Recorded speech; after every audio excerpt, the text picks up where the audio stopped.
So welcome back, Mavericks. We will start today's episode with this video.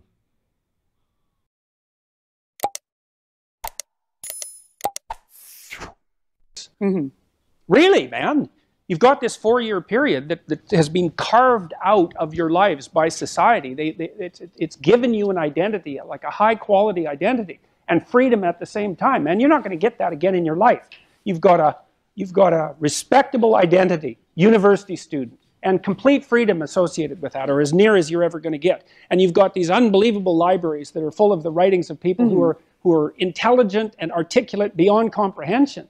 And you know, and you can go there and you can learn all this. And you might think, well, why should you learn it? Well, you learn it to get a job, or you learn it to get good grades, or you learn it to get a degree. And that's all nonsense. It's nonsense. The reason that you come to university to be educated is because there is nothing more powerful than someone who is articulate and who can think and speak. It's power. And I mean power of the best sort. It's authority and influence and respectability and competence. And so you come to university to craft your highest skill. And your highest skill is to be found in articulated speech. And if you're a master at formulating your arguments, you win everything. And better than that, when you win everything, everyone around you wins too. Because to transform yourself into, let's consider your transformation into something approximating the logos, it means you shine a light on the whole world. Well, there's nothing more exciting to do than that. There's nothing better you can possibly do.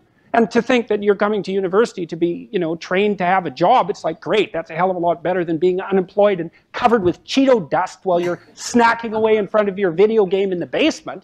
But it's not a, and I don't have anything against video games, by the way, but but it's hardly a triumphant call to being in the world. And that's what university should be calling forth. It's like, God, you people, I know what Harvard students are like. I taught here for 5 years. You people are spectacular. You're spectacular. You're all capable of being world beaters. You transform yourself into something that's articulated and sensible and grounded in history and knowledgeable and wise, man. You can do anything you want, and hopefully anything you want for good. Because if you have any sense, everything you want to do would be for the good, because there's nothing more compelling or meaningful or useful in combating the tragedy of life than to struggle with all your soul on behalf of the good. And the universities have forgotten that. It's why everyone's bailing out of the humanities, and they should. The humanities are corrupt. And they're corrupt because they're not telling students this. It's so bloody obvious. It's like, learn to think, learn to speak, learn to read. It makes you a superpower, an individual superpower. You have and I don't understand why that isn't just told to students. It's not that hard to understand, and everyone wants to hear it. It's like, really? I could do that? I could do that? It's like, yeah, really, you could do that. And the whole society around you has labored for really thousands of years to provide every single one of you with this spectacular opportunity that you have while you're undergraduates and graduate students here, man. Everyone's just praying that you would come here and manifest everything that you could manifest. And that's what you should be doing, instead of waving placards and complaining about how you're oppressed, for God's sake. You see these Yale students complaining about their oppression. It just leaves me aghast. It's like, just don't understand what's happened to the universities. I can't believe that you're not told when you come the first day, look, man, you're here on a heroic mission. You're going to take your capacity to articulate yourself to levels that are undreamed of. You're going to come out of here unstoppable. You're going to be able to do anything you want. It's like, that's what you're here for.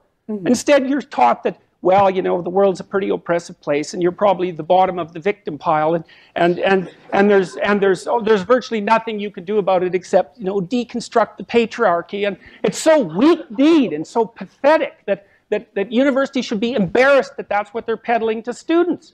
I'm embarrassed by it. I've gone on public record telling parents, bloody well send your boys to trade school, because at least they'll learn something useful. And that's a terrible thing for someone like me to say, because I do believe that that being articulated and educated in the highest possible manner there's nothing that's better for you and for society. And why have the universities forgotten this? Well, that's postmodern neo-Marxism for you, then the philosophy of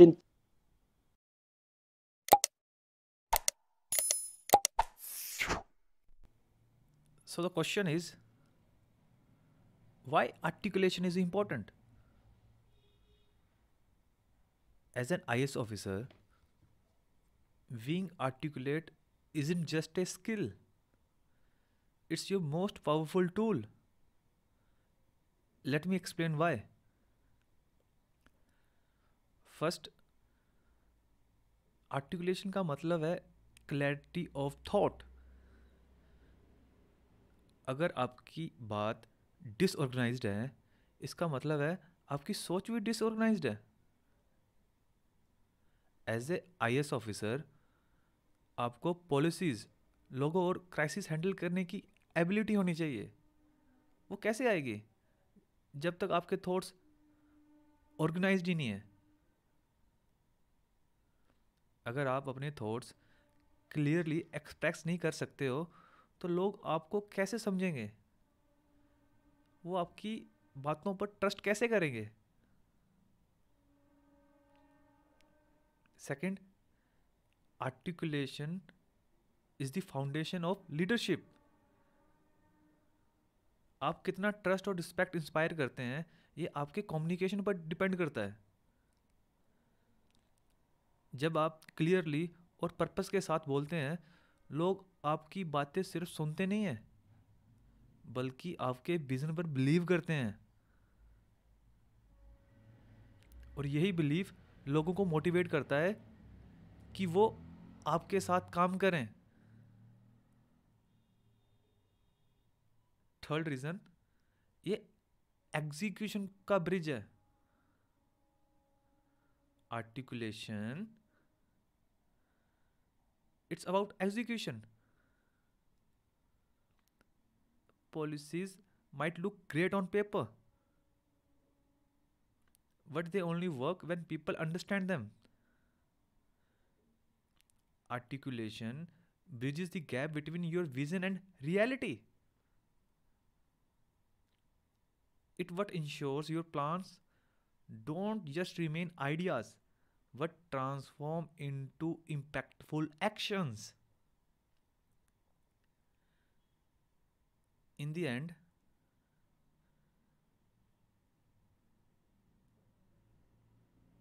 articulation is your weapon in conflict resolution.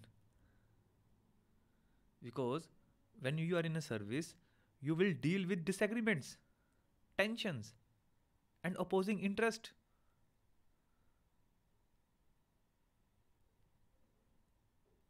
If you can't mediate effectively, chaos will prevail. But when you speak with clarity and empathy, you bring people together, align their goals, and solve problems.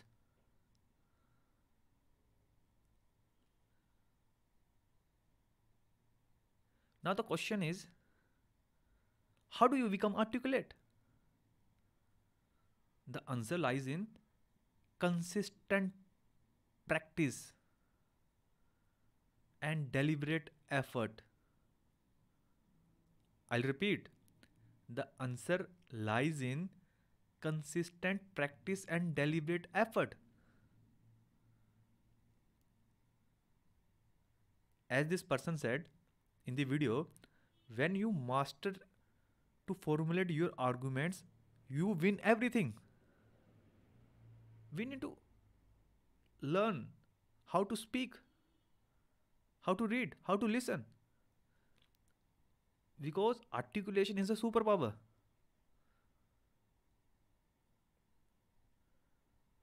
But how do you become articulate? By reading books, newspaper, writing answers. Because reading sharpens your mind and expand your vocabulary. Second, practice expressing your thoughts daily, whether by writing, debating, or speaking. You can do this activity in front of mirror. Third, listen carefully to great speaker like Jayashankar, Shashi Tharoor, like this person, Jordan Peterson. Observe how they structure their ideas and make their points clear. And finally, always seek feedback. Ask other how you can improve and work on it. Remember this thing. It is very important.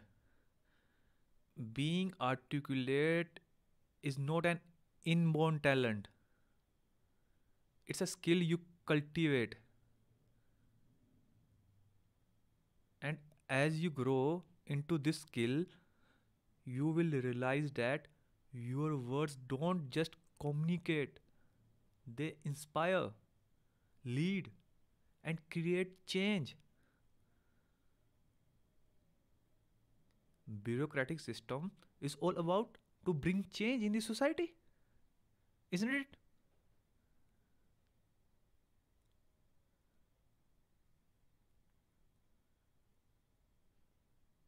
तो इसी सोच के साथ आज के lecture को शुरू करते हैं. So today we will understand the geological division of India. We will start today's episode with this video.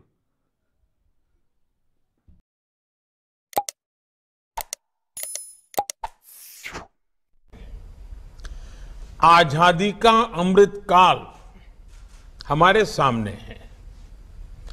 आने वाले 25 साल देश में एक अमृत पीढ़ी के निर्माण के हैं.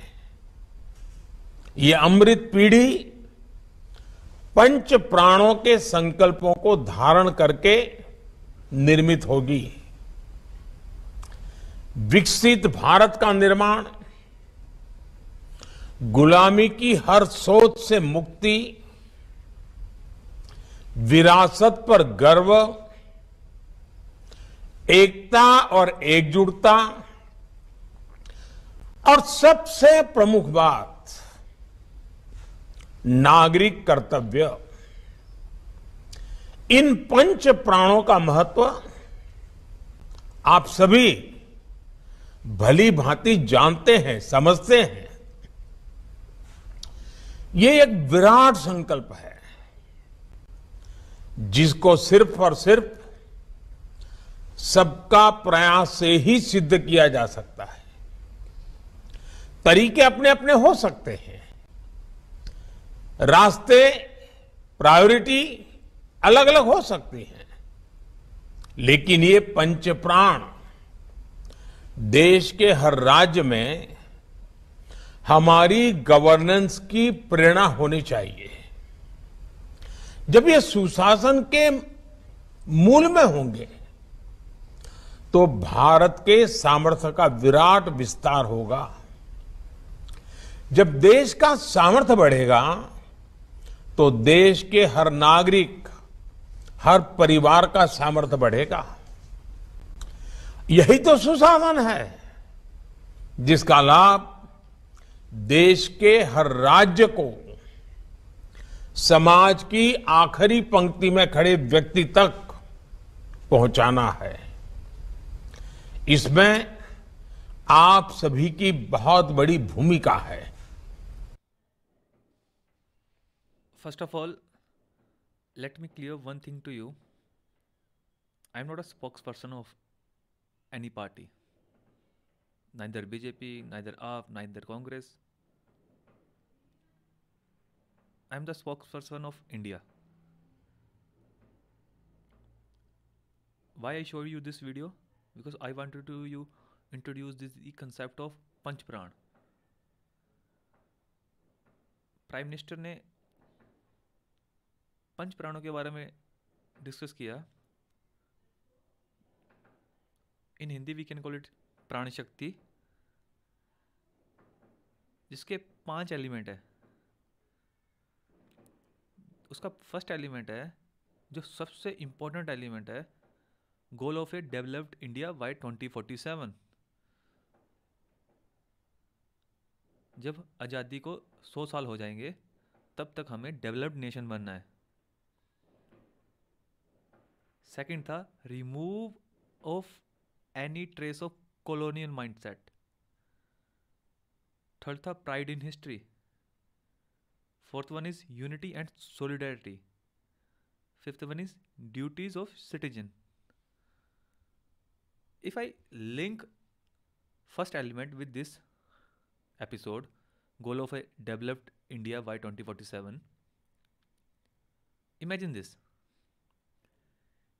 India has set its sights on becoming a developed nation by 2047. हम सब जानते हैं 2047 will mark 100 years of India's independence from colonial rule.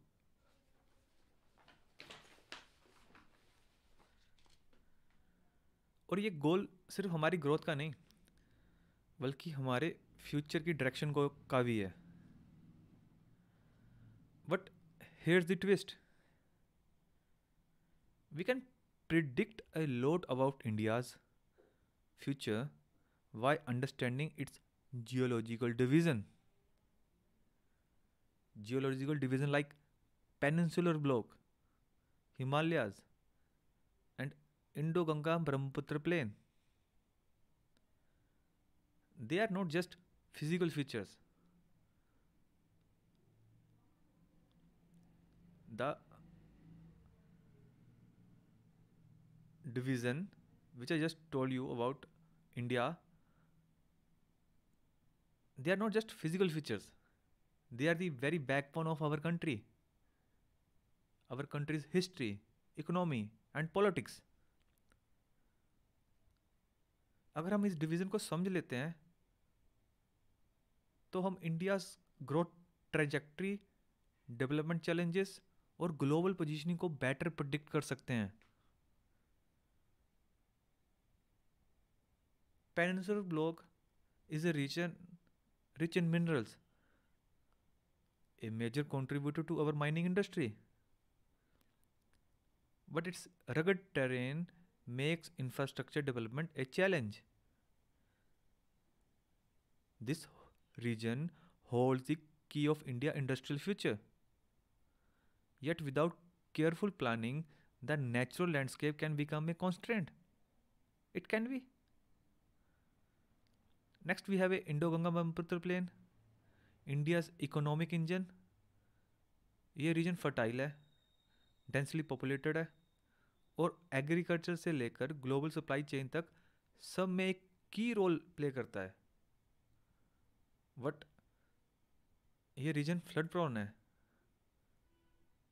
और ओवर पॉपुलेटेड भी है, जो सस्टेनेबिलिटी चैलेंजेस फेस करता है। क्लाइमेट चेंज का इम्पैक्ट भी यहाँ बहुत ज़्यादा है because it affecting agriculture and agriculture is the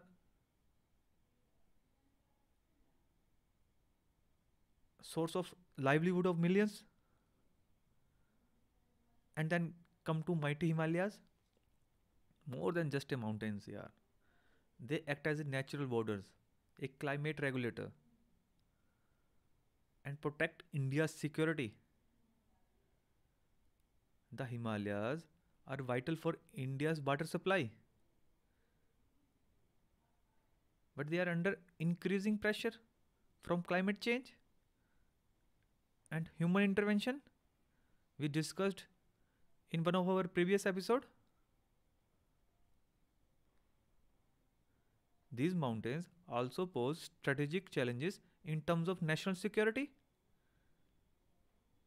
The clashes in between India and China. Now think about this here.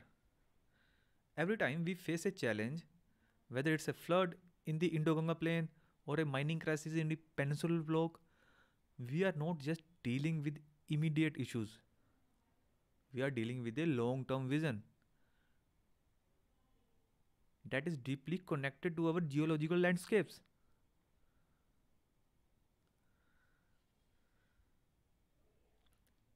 The ways these geological features interact with climate change, population growth, and infrastructure, it will define our path to 2047.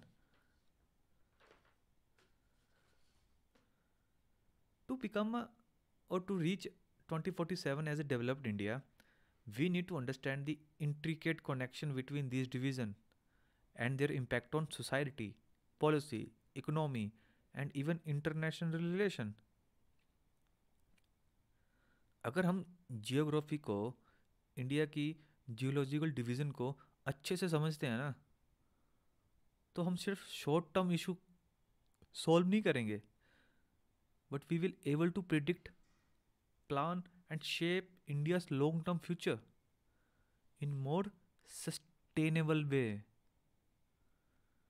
In today's episode, we will explore how understanding these geological division can help us navigate India's future challenges. Because we just saw in the video what is the first element of five Panchpran goal of a developed India by 2047. ये discussion सिर्फ UPSC preparation के लिए नहीं है, but for India's part two becoming a developed nation. So let's dive deep into this geological division and understand how it works, because this is a key to our future success.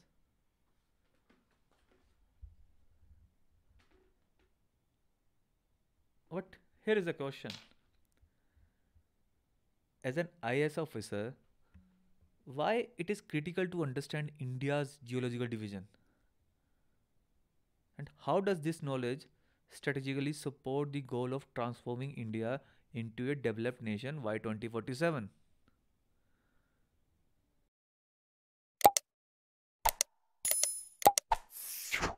No problem. We will again discuss this question in the end. Okay? तो जितना भी हम discuss करेंगे इस पूरी episode में या पूरे लेक्चर में, उसको ध्यान से सुनना, क्योंकि इन दी एंड आपको इस क्वेश्चन का भी आंसर देना है. So geological division,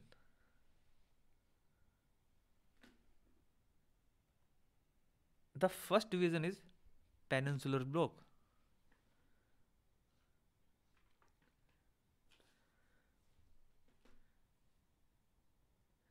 Based on the variation in geological structure and formation, India can be divided into 3 geological divisions. And the first one is the peninsular block. The first question you should ask me, what is the meaning of peninsular? Ritik, any idea? What is the meaning of peninsular? No, sir. Saurav, No, sir. note it down. Peninsular refers to a landform that is surrounded by water on 3 sides. Peninsular refers to a landform that is surrounded by a water on 3 sides and connected to a large landmass on the 4th side. अब imagine करो, India का कौन सा portion है जो 3 side से water के surrounding है और 4 साइड लैंड मास से है. इमेजिन करो मैप को इमेजिन करो और सोचो. Saurabh, Yes, sir. इंडिया के ऐसे कौन सी वो साइड है जो 3 साइड से समुंदर से सराउंडेड है या फिर वाटर से सराउंडेड है और 4 साइड उसकी लैंड मास से सराउंडेड है? Sir, साउथ वाली side. Yes.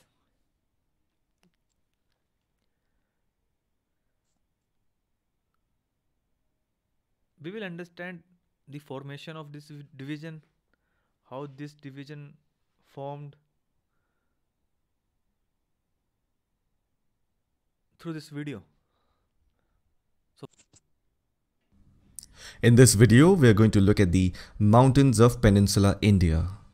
There are a lot of people who get confused between Deccan Plateau and Peninsular Plateau. I'll clear the confusion first. The Peninsular Plateau is this entire landmass which is called India today. Originally, it was part of the ancient continent of Gondwana. And you know the story how the Indian so Hrithik,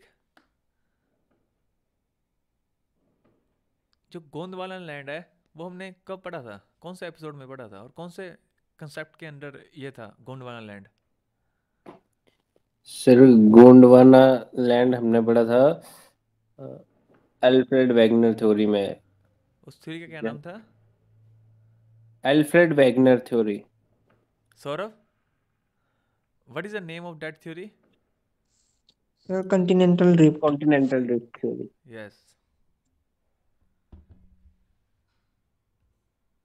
Indian plate broke away and started drifting towards north when it finally merged with the Eurasian plate.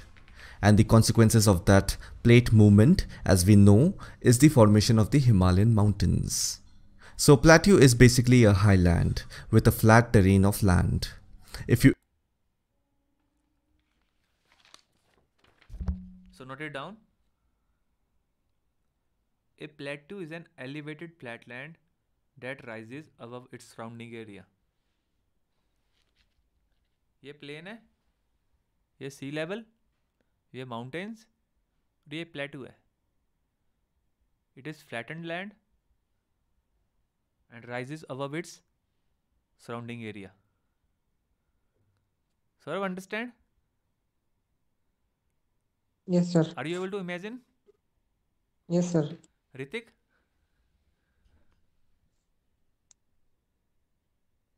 Sir plate यही हुआ ना, flat land between the mountains which is above the. Plateau is not flat land between the mountains. अब दोनों ने अपनी आंखें बंद करो और इमेजिन करो एक रूम है, रूम का फ्लोर है बिल्कुल प्लेन. अब उस फ्लोर के ऊपर आपने एक टेबल रख दिया. That table is प्लेटू. It is an elevated flattened land that rises above its surrounding. Now you got the point? What is plateau? Flattened land that rises above its surrounding area. वो table floor से ऊपर था. Flattened rises above its surrounding. उसका surrounding क्या था? Floor. Hrithik, you got the point? Yes sir. It might be in between the mountains, but it can also be in the plain area. you exclude the Himalayan mountains, everything before that is part of the Peninsular Plateau. This entire region. Now within this Peninsular Plateau, the southern portion, which is roughly from this region to the southern tip of India, is called the Deccan Plateau. Note it down. We will discuss about this Deccan Plateau in detail after this video. Deccan Plateau. The Peninsular Plateau is divided into two parts, the Central Highlands and the Deccan Plateau. I've divided into two parts, the Central Highlands. Note it down. Peninsular Plateau is divided into two parts, Central Highlands and Deccan Plateau. अब बड़े ध्यान से देखना क्योंकि ये बहुत ही important concept है. UPSC ने जियोलॉजिकल डिवीजन से और फिजियोग्राफिक डिवीजन से बहुत सारे क्वेश्चन पूछे हैं इन दी पास्ट. सो ये one of the most important concept है ये, क्योंकि it is the basic for all your understanding about India's. Because इस जियोलॉजिकल डिवीजन की अंडरस्टैंडिंग आपको हेल्प करेगी क्लाइमेटोलॉजी समझने के लिए, इंडिया के मॉनसून समझने के लिए. So give your 100%. And the Deccan Plateau. I've shown you where the Deccan Plateau is, and the rest of it is the Central Highlands. In this video, we're going to look at the main mountains of Peninsular India. First, we'll look at the Aravalli Range. These mountain ranges run towards the southwest direction, starting in North India. We will discuss later about the mountains. First, we will understand how Deccan Plateau form. In this video, we will understand how Deccan Plateau was formed. Saurav, you know the difference in between Peninsular Plateau and Deccan Plateau? Yes, sir.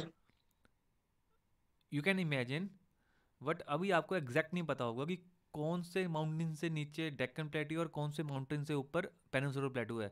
वो हम दोबारा से उस video पे जाएंगे और discuss करेंगे. पर अभी हम पहले ये वीडियो देखेंगे कि जो डेक्कन प्लेटू है एक्चुअली में फॉर्म कैसे हुआ. After that we will discuss the mountains of peninsular plateau. Okay.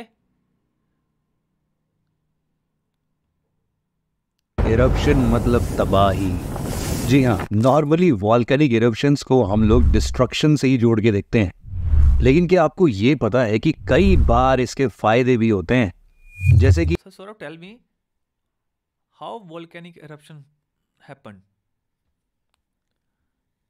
Sir, magma from the inside of the earth burst out of the volcano, sir. It is due to the movement of tectonic plates. सिर्फ tectonic plate की movement से ही होता है? Is there any other reason? Yes, sir. Hypocentre से energy release होती है, उसकी वजह से भी होता है, सर. वोल्केनिक इरप्शन एक तो टेक्टोनिक प्लेट की मूवमेंट से हो गया, और Yes, क्या sir. रीज़न हो सकता? अगर मेरी टेक्टोनिक प्लेट की इंट्रैक्शन नहीं हो रही तो ऐसा हो सकता है कि टेक्टोनिक प्लेट के बीच से भी ये आ सकता है वोल्केनो. Yes, yes, sir. उसको क्या बोलते हैं हम? Hotspot. Yes.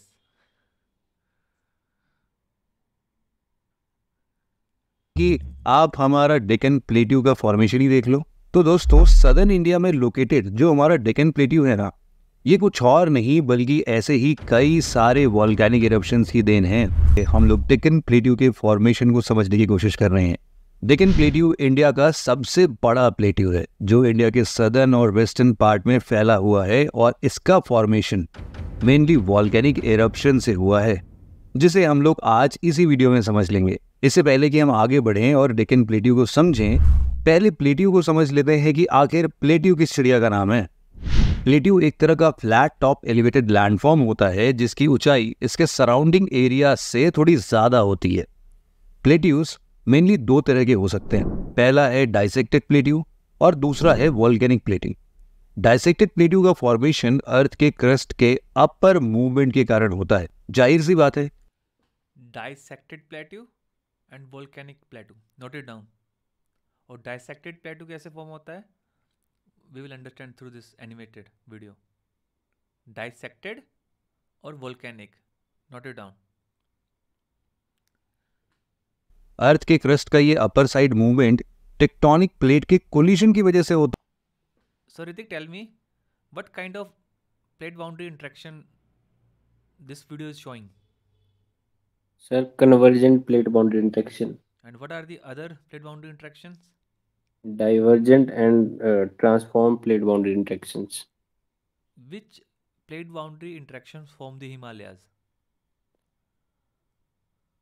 Convergent plate boundary interactions. And what about deep trenches? Mainly due to deep Deep there are oceanic trenches? sir oceanic No, I'm continent. not talking about the which continent plate boundary interaction. I'm talking about the which plate boundary interactions form the deep oceanic trenches. So convergent. Convergent or Plate boundary. divergent? Sir, convergent. Okay. And what about mid oceanic ridges? They are formed due to divergent plate boundary interactions. And What is the longest mid-oceanic ridges on the earth? Mariana Trench. Sorry. Mid-oceanic ridge. Saurav, No idea, sir. we discussed in last episode. सबसे बड़ी mid oceanic ridge कौन सी है Saurabh? Atlantic, sir. Atlantic Ridge. Yes. Mid-Atlantic Ridge. Yes. We'll continue this video. होता है United states में located Colorado Yeah. This is the ridge we just talk about. Plateau इस तरह के प्लेट्यू का सबसे अच्छा एग्जाम्पल है जो आज भी 0.3 सेंटीमीटर्स पर ईयर के स्पीड से राइज कर रहा है। डाइसेक्टेड प्लेट्यू का फॉर्मेशन होने का प्रोसेस माउंटेन्स फॉर्मेशन जैसा ही है, लेकिन इसमें एक खासियत ये है कि माउंटेन से बिल्कुल अलग प्लेट्यूज का टॉप ना फ्लैट होता है और इनका हाइट भी माउंटेन के जितना उतना ऊंचा नहीं होता है। प्लेट्यू का फॉर्मेशन छोटे छोटे लेकिन बहुत सारे वॉल्केनिक इरप्शन से होता है। इस तरह के वॉल्केनिक इरप्शन से निकले लावा लैंड सरफेस पर जमा होने लगते हैं और एक लंबे टाइम पीरियड के बाद ये एक एलिवेटेड प्लेटफॉर्म यानी प्लेट्यूज का फॉर्म ले लेते हैं। इंडिया में लोकेटेड मालवा और हमारा डेक्कन प्लेट्यू भी वॉल्केनिक प्लेट्यू के ही एग्जाम्पल्स हैं। यहाँ आपको एक बात बता देते हैं कि चाहे एक प्लेट्यू किसी भी तरीके से Note it down. We also have a Malwa plateau in India. We have Deccan Plateau. We also have a Malwa Plateau. बना हो, लेकिन इसका फाइनल शेप इस पर्टिकुलर डेक्कन प्लेट्यू को ना हम एक और टर्मिनोलॉजी से जानते हैं, वो है Deccan trap, TRAP. Note it down. Deccan Trap. We will discuss why we call it Deccan Trap. But as of now, write it down as a fact. Deccan Trap. बहुत सारे फैक्टर्स जैसे कि रेनफॉल, विंड, शेप कि चाहे एक plateau किसी के ही examples हैं। यहाँ आपको एक बात बता देते हैं कि चाहे एक प्लेट्यू किसी भी तरीके से बना हो, लेकिन इसका फाइनल शेप बहुत सारे फैक्टर्स जैसे कि रेनफॉल, विंड और वाटर इरोजन, ह्यूमन एक्टिविटीज, ऐसे कई सारी चीजों से डिटरमाइन होता है।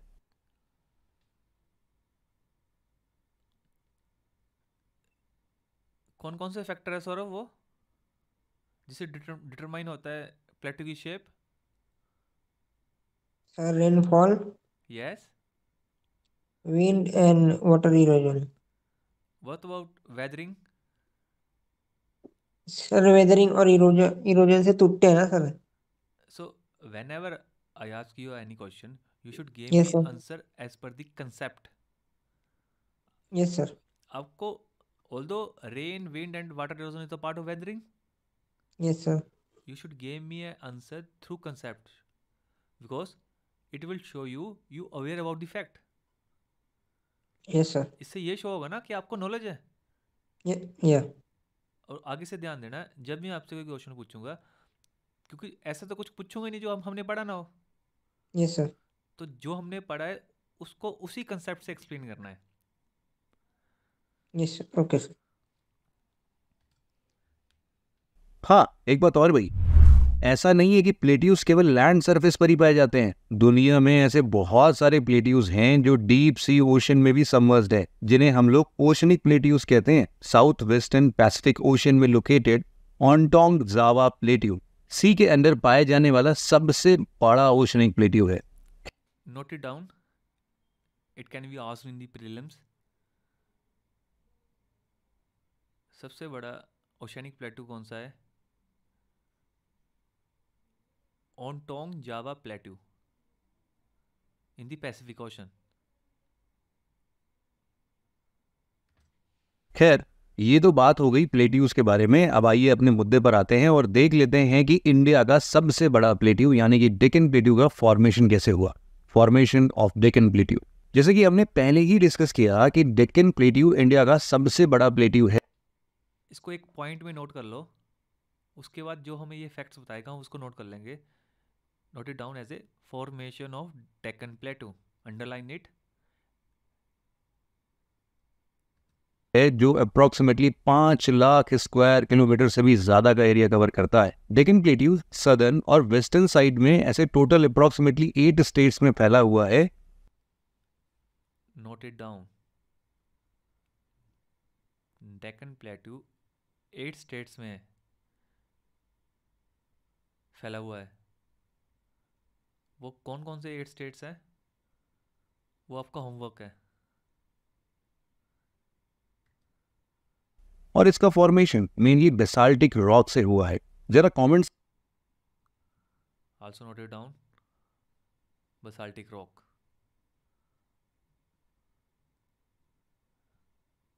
So ऋतिक, इसका फॉर्मेशन बसाल्टिक रॉक से क्यों है, सेडिमेंट्री रॉक से क्यों नहीं है?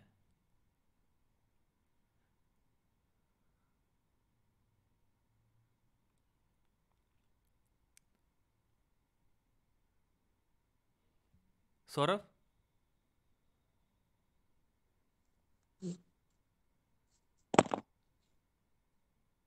Because it is formed on earth crust, sir. yeah, it is formed on earth crust, but why it is basaltic rock? Why not sedimentary rock? इसका answer बड़ा simple है। No, क्या है? सोचो कि सेडिमेंट्री रॉक बनता कैसे है?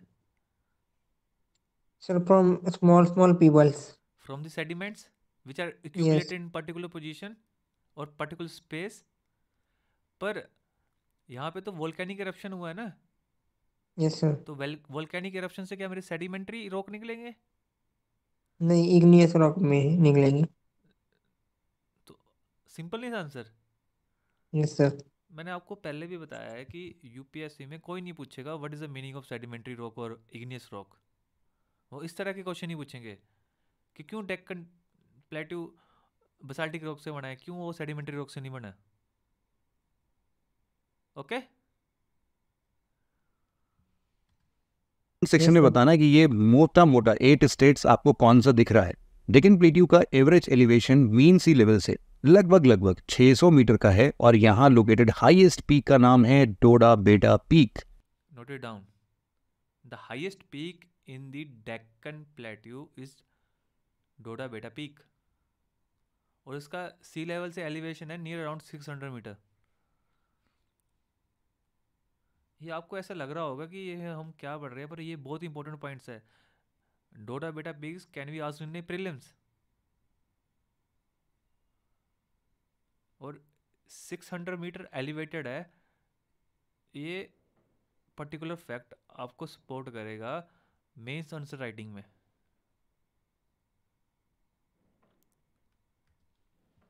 इसकी हाइट अप्रोक्सीमेटली 2600 मीटर से 2600। डेक्कन प्लेट्यू की लोकेशन की बात करें तो ये नर्मदा रिवर के सदर्न साइड में ईस्टर्न घाट और वेस्टर्न घाट्स के बीच ऑफ बीच लोकेटेड। मैं चाहता हूँ कि आप इंडिया का मैप प्लॉट करो, सदर्न मैप, और उसके इधर प्लॉट करो, ड्रॉ करो वेस्टर्न घाट्स और इधर प्लॉट करो ईस्टर्न घाट और बीच में ड्रॉ करो डेक्कन प्लेटू। आपके पास 1 मिनट है, इसको ड्रॉ करो।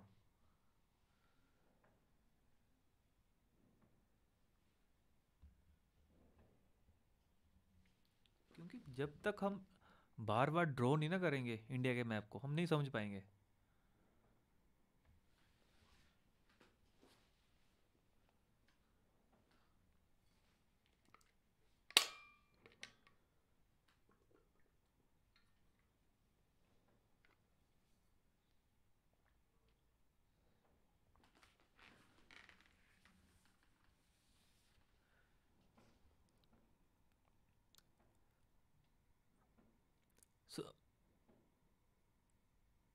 कर लिया प्लॉट?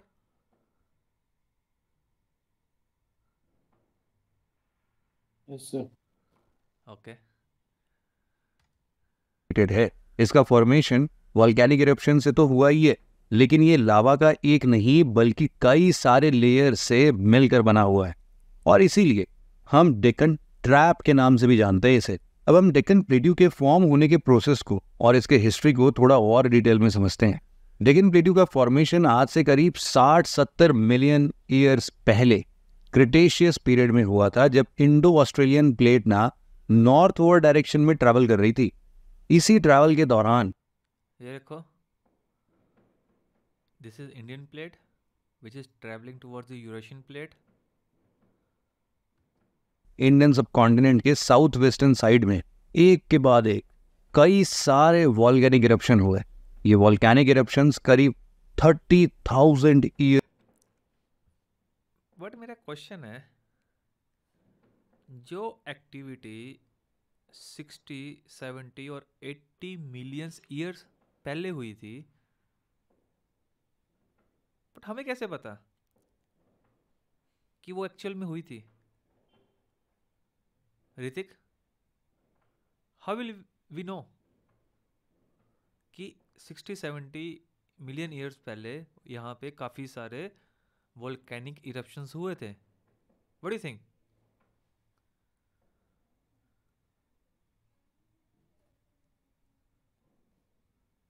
सर रॉक से पता लग सकता है। रॉक से कैसे? रॉक्स से, सरफेस रॉक्स की स्टडी करके। उससे कैसे पता लगेगा?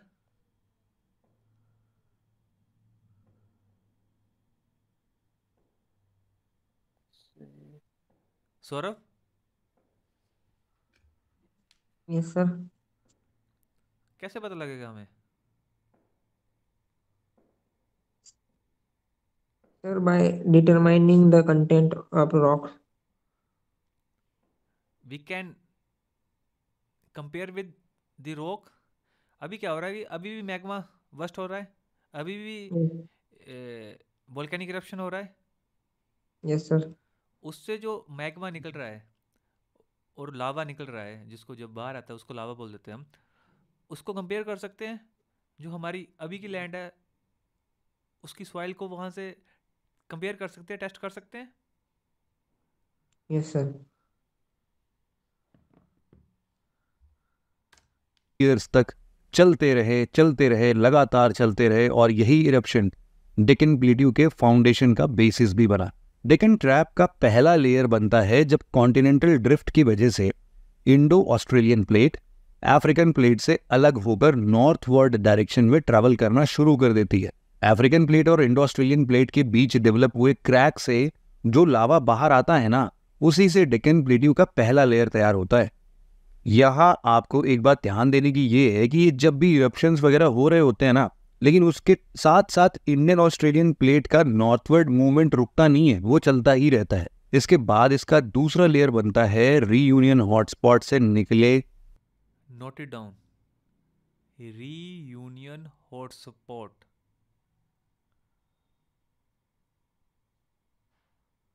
रीयूनियन हॉटस्पॉट लावा के सॉलिडिफाई होने से, जो लॉजिकल लैंग्वेज में अर्थ के अंदर अपर मैंटल के उस एरिया को हॉटस्पॉट कहते हैं जहां से हॉट मैग्मा अपवर्ड डायरेक्शन में मूव करके वॉल्केनो का फॉर्मेशन करता है और इसके थ्रू बाहर सरफेस पर आने की कोशिश करता है। आपकी जानकारी के लिए बता देते हैं कि ये रीयूनियन हॉटस्पॉट आज के इंडियन ओशन में ही लोकेटेड है भाई। रीयूनियन आइलैंड के ठीक नीचे ही ये हॉटस्पॉट लोकेटेड है। यहाँ एक चीज आप देख पा रहे होगे कि ज्यादातर वॉल्केनिक इरप्शंस एक्टिविटी इंडिया के वेस्टर्न कोस्टल साइड में ही है, और वहां से लावा इवेंचुअली पूरे पेनिनसुलर इंडिया में फैल गया और समय के साथ सॉलिडिफाई होता गया, जिससे इस रीजन में डेक्कन प्लेट्यू का फॉर्मेशन हुआ। यहाँ नोटिस करने वाली बात एक और है कि अगर आप पेनिनसुलर इंडिया का क्रॉस सेक्शन देखेंगे ना, तो आप पाएंगे कि इसके वेस्टर्न सेक्शन की थिकनेस इसके ईस्टर्न साइड के कंपैरिजन में कई ज्यादा है।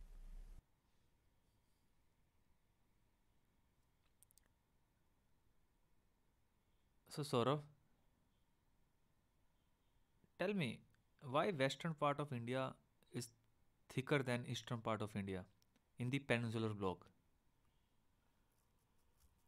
Sir, because the deposition on the western side is older and the deposition on the eastern side is newer. उल्टा बोल दिया आपने, Hmm? उल्टा बोल दिया आपने। उल्टा सर, जहाँ डिपोजिशन होगी वहाँ पुराना पुराने के ऊपर नहीं आएगा ना। जहाँ से लावा निकलेगा वहाँ पे डिपोजिशन ओल्डर होगी या न्यूअर होगी? अच्छा, न्यूअर होगी सर, न्यूअर, सॉरी। हाँ हमने कौन से कंसेप्ट में ये कंसेप्ट समझा था? Sir, mid mid oceanic रिजिस, ocean. Yes sir. Formation of mid oceanic रिजिस।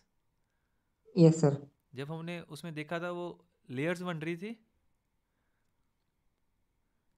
Steep yes sir, gradient. वो जो डाइवर्जन बाउंड्रीज की वजह से माउंटेन बन रहे थे सर। यस। अब यहाँ पे अगर वोल्केनिक इरप्शंस हुआ है काफ़ी सारा, तो वो क्या हो रहा है, कुछ लावा इस साइड ईस्ट की तरफ जा रहा है, कुछ वेस्ट की तरफ जा रहा है। तो ऑब्वियस ही बात है जो इधर का स्लोप होगा वो ज़्यादा होगा as compared to eastern.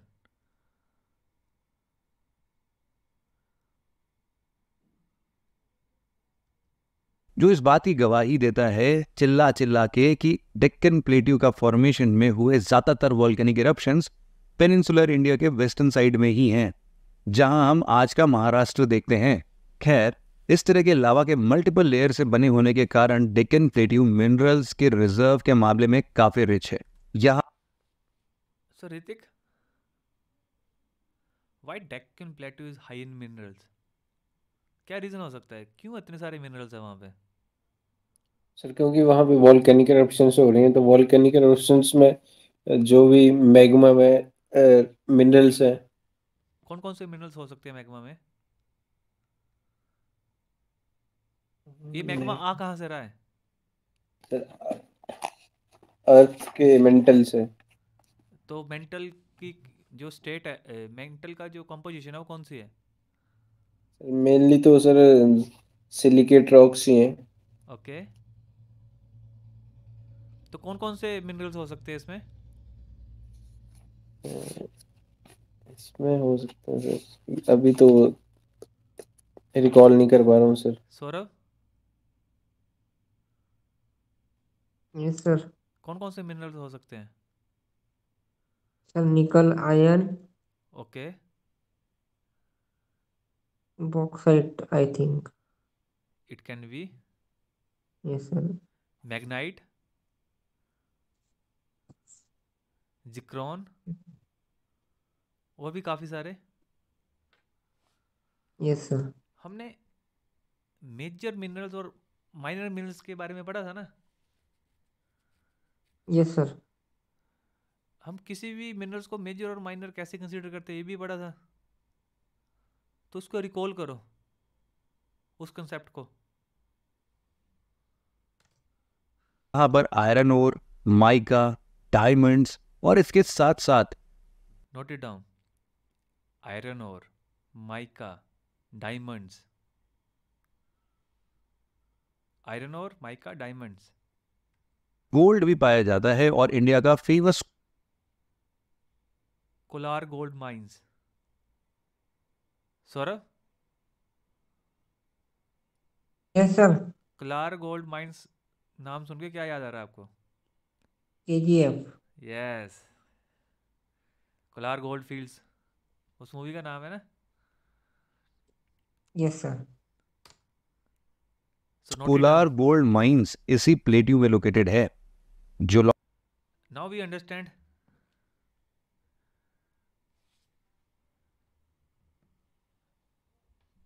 how Deccan Plateau formed.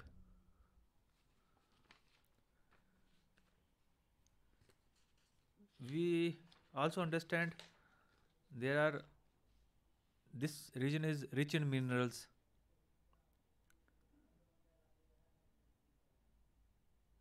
अगर हम इसको प्लॉट करेंगे तो ये यहाँ कहीं आएगा इंडिया के मैप पे।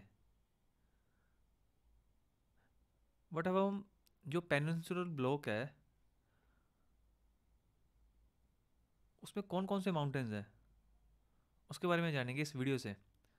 तो एक नया मैप बनाओ इंडिया का, और जैसे जैसे ये बंदा इस वीडियो में ड्रॉ करेगा माउंटेन्स को, आपको भी वैसे ही करना है. Okay. From Delhi and passing through southern Haryana, through the western India across the states of Rajasthan and ending in Palanpur in Gujarat. The Aravalli Range are the oldest fold mountains in India. तो सौरभ ये कौन सी range है?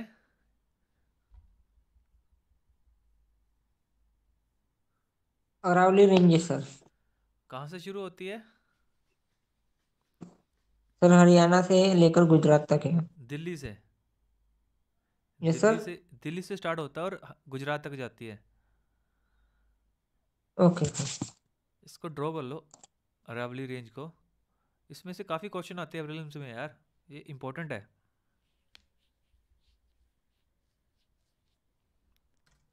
Guru Shikhar near Mount Abu, Rajasthan is the highest peak of Aravalli. इसको भी noted down कर लो. Guru Shikhar, highest peak in the Aravalli range, which is located in the Rajasthan.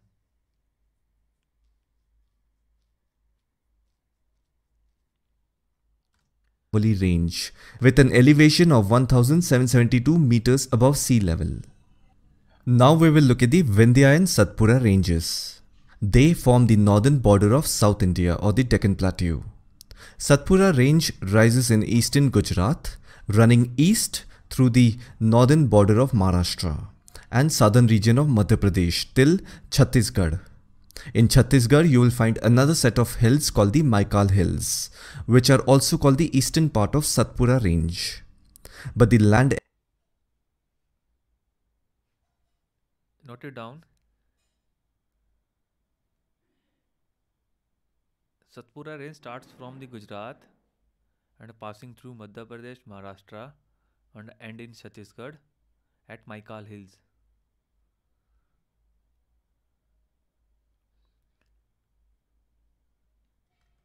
The elevation is from east to west direction. That is the reason Narmada and Tapi river flow to the west and drains into the Arabian Sea.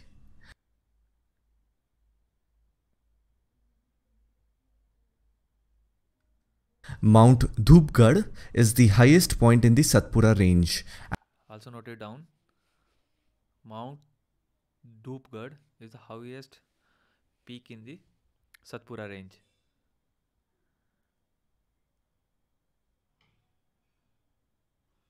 And it is in Madhya Pradesh, located in a place called Panchmarhi. It has an elevation of 1350 meters.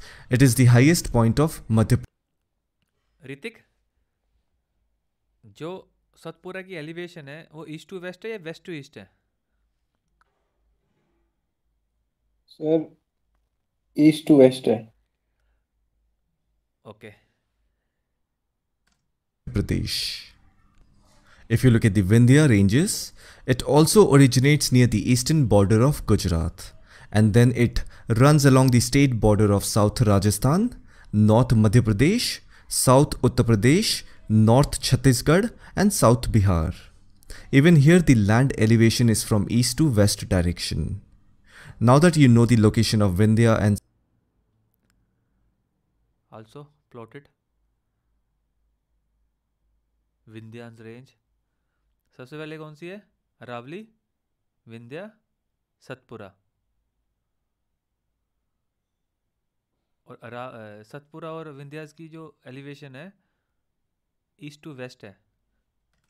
Satpura ranges, you can easily imagine that the cities of Bhopal and Indore lie on the plain area in between of Satpura and Vindhya range.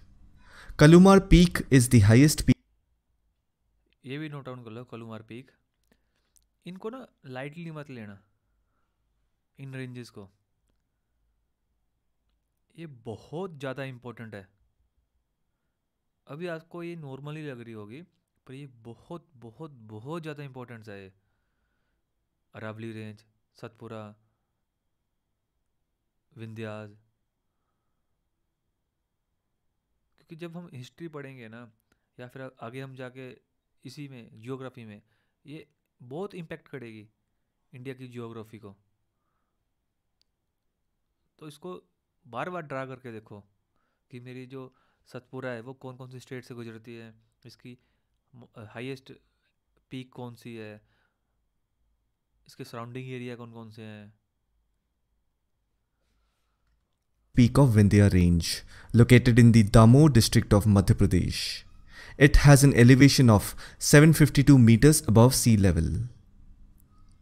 As I have said, Narmada and Tapi or Tapti are the two rivers that flow in the Arabian Sea. Narmada river flows in between Satpura and Vindhya range, whereas the river Tapi flows south of the Satpura range near to the north.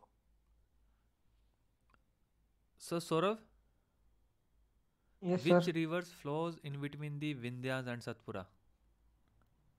Narmada sir, और तापी कहाँ से flow हो रही है? सतपुरा के and से last. Satpura के north से या साउथ से? सतपुरा के नॉर्थ से या साउथ से? सर वेस्ट से। Yes. Northern part of Maharashtra. If you go to the western coast, you will find a long chain of continuous mountains called the Western Ghats. They run parallel to the Arabian Sea and stretches across the western coastal states of South Gujarat, Maharashtra, Goa, Karnataka, Kerala and Tamil Nadu. In the states of Maharashtra and Karnataka, Western Ghats is also known as Sahyadri. हमने सबसे पहले discuss किया अरावली, फिर सतपुरा, फिर विंध्या, अब है western घाट। ये start होता है गुजरात से और एंड होता है केरला में, पर इसको महाराष्ट्र, गोवा और कर्नाटका में सह्याद्री बोला जाता है। इसको नोट कर लो, ये बहुत इंपॉर्टेंट फैक्ट है। सह्याद्री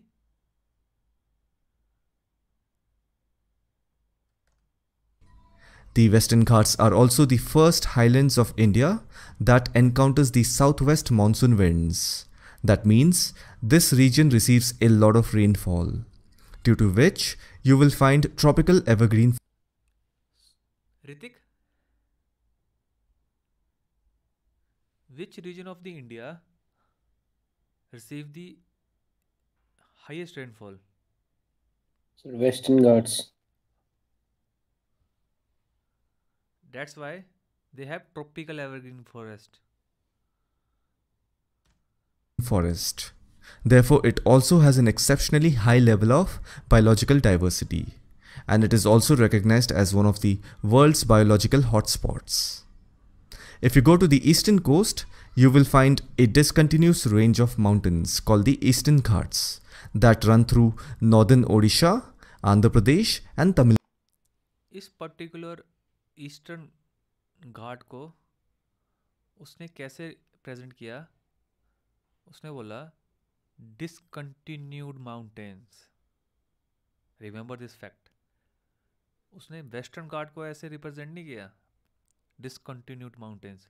दोबारा से सुनो इस लाइन को। If you go to the eastern coast, you will find a discontinuous range of mountains called discontinued range of mountains. Why we call it discontinued range of mountains, we will discuss in detail, but as of now just remember it as a fact. Called the Eastern Ghats that run through northern Odisha, Andhra Pradesh and Tamil Nadu. In between Andhra Pradesh and Tamil Nadu, these mountains do exist in some of the southeastern parts of Karnataka and northeastern parts of Kerala. Basically this region over here. It is called the Nilgiris. Ritik, the point where western and eastern Ghat meet, what is the name of that particular point? Nilgiris. So note it down. Where the Western Ghats and the Eastern Ghats meet. As we know, most of the rivers in Deccan Plateau drain into the Bay of Bengal. That is why you will find the discontinuity in the mountains of the Eastern Ghats. So Saurabh, What is the reason behind the discontinued mountains in the Eastern Ghat? Sir, due to the rivers flowing in between them. Because of the most of the rivers flows from west to east.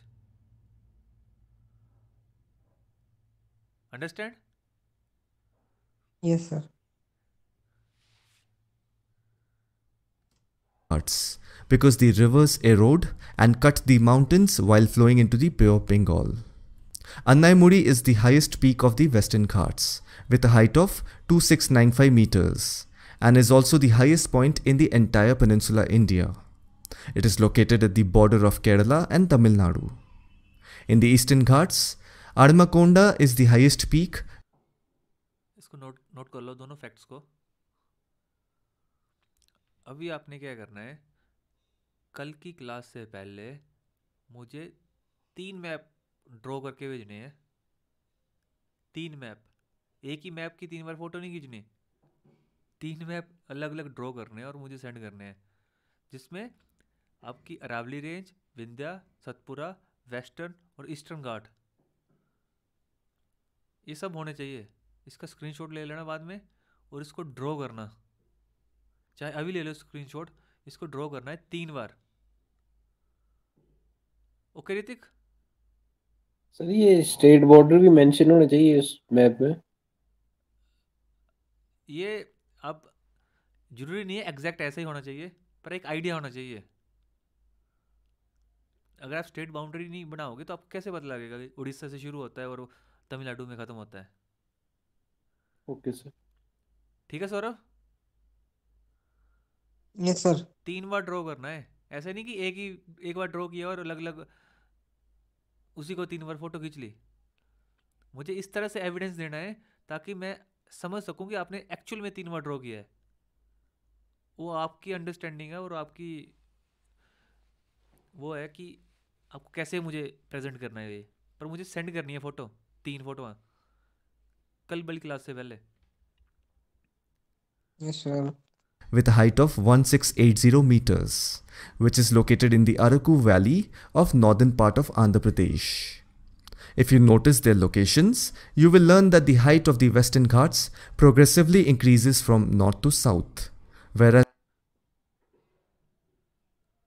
The height of the Western Ghats increases from north to south. the height of Eastern Ghats increases from south to north. Another important western Ghat की जो height है वो north to south increase होगी और eastern Ghat की south to north.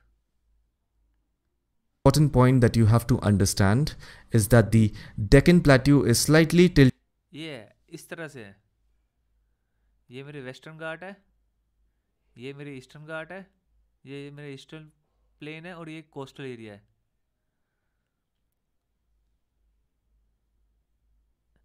इस diagram को note कर लो. इस तरह से लैंड है मेरी. वेस्टर्न घाट, डेक्कन प्लेटू, ईस्टर्न. अभी आपको इस चीज को भी विजुलाइज कर पाओगे आप कि why most of the rivers flow from west to east. क्योंकि जो एलिवेशन है वो वेस्टर्न घाट्स का ज़्यादा है as compared to eastern Ghat. So obviously water flow from high to low because of the gravity. tilted towards east. In other words, the land elevation of the Western Ghats is a little higher than the Eastern Ghats. Eastern Ghats have gone through a lot of erosional activities, which has created this natural land slope for the rivers to flow into the Bay of Bengal. So these were the important mountains of Peninsula. We have discussed 5: Aravali, Satpura, Vindhya, Western and Eastern.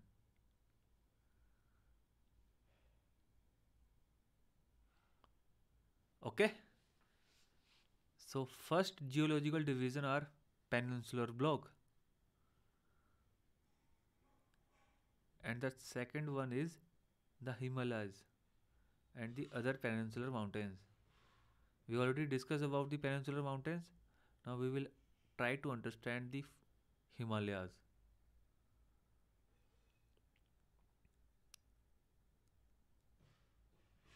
The collision of tectonic plates uplifted the Himalayas and other mountain ranges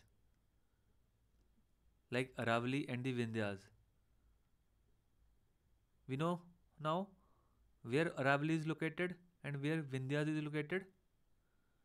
These mountains are still growing due to the ongoing tectonic activity. The Himalayas play a crucial role in the water cycle, क्योंकि जो हमारी main rivers है ना, Ganga, Indus, Brahmaputra, वो कहाँ से आ रही है? हिमालय से आ रही है.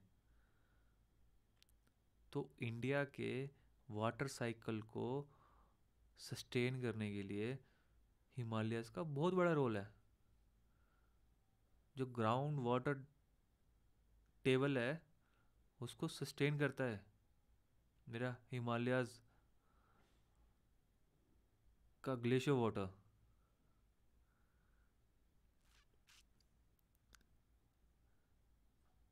We will understand about the formation of Himalayas through this video.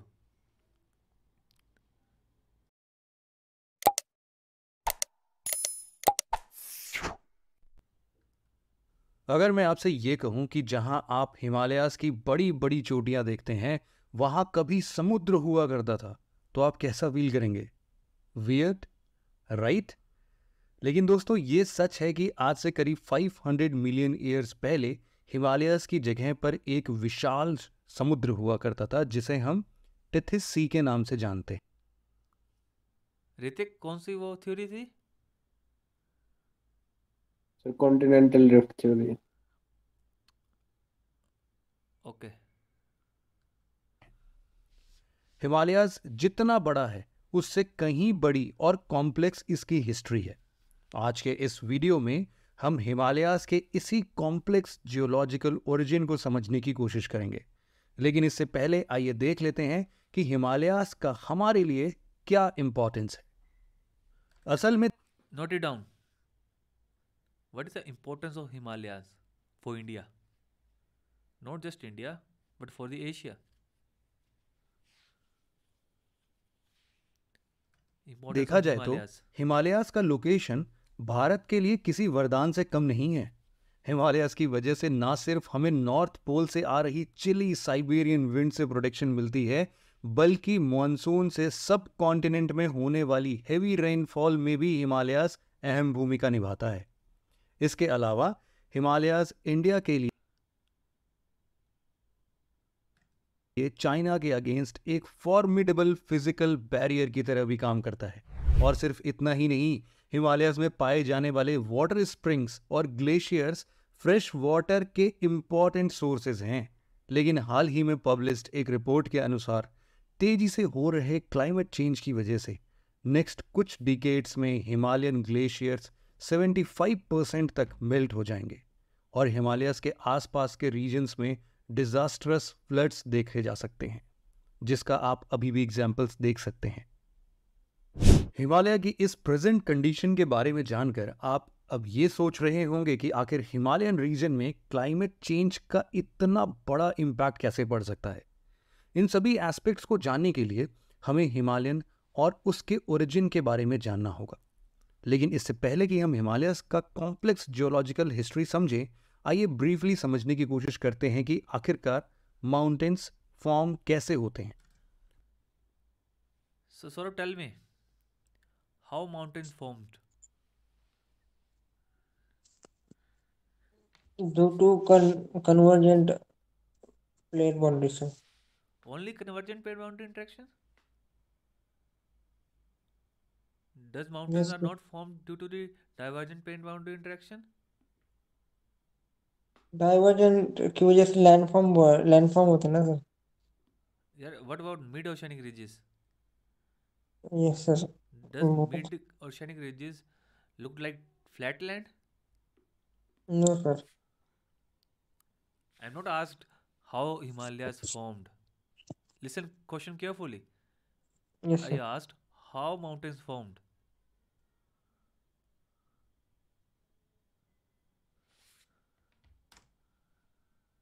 Mountains कई तरीके के होते हैं. जैसे कि volcanic mountain, fold mountain, plateaus के फॉर्म में, फॉल्ट, ब्लॉक और डोम शेप्ड माउंटेन। लेकिन आज के डिस्कशन को हम फोल्ड माउंटेन्स तक ही सीमित रखेंगे। एक फोल्ड माउंटेन का निर्माण तब होता है जब दो या दो से ज्यादा कॉन्टिनेंटल टेक्टोनिक प्लेट्स एक दूसरे को पुश करते हैं और जिससे टेक्टोनिक प्लेट्स में एक जियोलॉजिकल प्रेशर काम करता है। इस प्रेशर की वजह से रॉक्स, डिब्रीज एटसेट्रा फोल्ड होकर सरफेस पर माउंटेन्स बनकर अपीयर होते हैं। जियोलॉजिकल लैंग्वेज में इस प्रोसेस को ओरोजेनी कहा जाता है। तो दोस्तों ये हमने डिस्कस किया था ना ओरोजेनी और एपीरियोजेनी। तो बात हो गई फोल्ड माउंटेन्स के फॉर्मेशन प्रोसेस की। अब आइए देखते हैं हिमालयाज का फॉर्मेशन प्रोसेस क्या है। हिमालयन माउंटेन्स वर्ल्ड की टॉलेस्ट माउंटेन रेंजेस हैं जो वेस्ट में पामिर नॉट से शुरू होकर ईस्ट में पूर्वांचल माउंटेन्स। इसको नोट कर लो।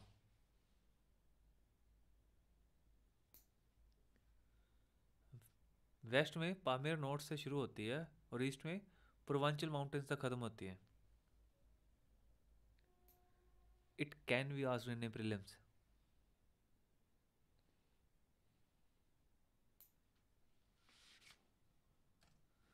तक फैली हुई हैं। हिमालयन माउंटेन्स कोई एक माउंटेन नहीं है बल्कि कई सारे माउंटेन रेंजेस का एक ग्रुप है जिसमें trans Himalayas, greater Himalayas, lesser Himalayas, outer Himalaya. Don't worry about this. We will discuss in detail about this division when we will discuss physiographic division of India. Today we are discussing the geological division. In next episode we will discuss about physiographic division of India. Then we will discuss in detailed about the subdivision of Himalayas. As of now you just remember the fact Himalayas are also subdivided in many other parts. Himalayas और पूर्वांचल हिमालयाज शामिल हैं। Trans Himalayas को हम लोग further bifurcate कर सकते हैं काराकोरम, लद्दाख, कैलाश और जस्कर रेंजेस में। हिमालयाज के फॉर्मेशन पीरियड में लगे समय के बारे में जियोलॉजिस्ट का कहना है कि हिमालय केवल एक ही बार में फॉर्म नहीं हुआ है बल्कि इसके फॉर्मेशन एंड डेवलपमेंट में एक लंबा समय लगा है जिसे हम डिफरेंट फेजेस में डिवाइड कर सकते हैं। हिमालयन रेंजेस का फॉर्मेशन इंडियन प्लेट और यूरेशियन प्लेट के कोलिजन से हुआ है। असल में क्रिटेशियस पीरियड में इंडियन प्लेट गोंडवाना लैंड से अलग होकर नॉर्थवर्ड ड्रिफ्ट करने लगा और आगे चलकर इंडियन प्लेट का यूरेशियन प्लेट के साथ कोलिजन हुआ। Yes, see the importance of Alfred Wegener continental drift theory. कितने सारे कंसेप्ट को उसने एक्सप्लेन किया। That's why we will consider that person as a true maverick. पूरे जियोग्राफी की जो स्ट्रक्चर है ना, जियोग्राफी को जो समझने की प्रोसेस है उसी को चेंज कर दिया उस अकेले बंदे ने। That is the power of thinking.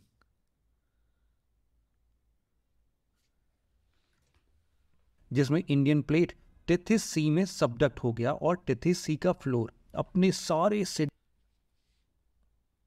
मुझे नहीं पता आपके दिमाग में ऐसे क्वेश्चंस आते हैं या नहीं, बट सोचा करो कि मैं कैसे इम्पैक्ट क्रिएट कर सकता हूँ, क्योंकि जो अल्फ्रेड वेगनर था वो भी हमारी तरह था। उसके पास कुछ अलग सी शक्तियाँ नहीं थी।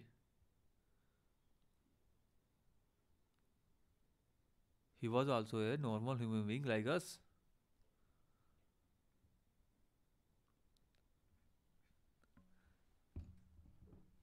सेडिमेंट्स के साथ राइज होने लगा।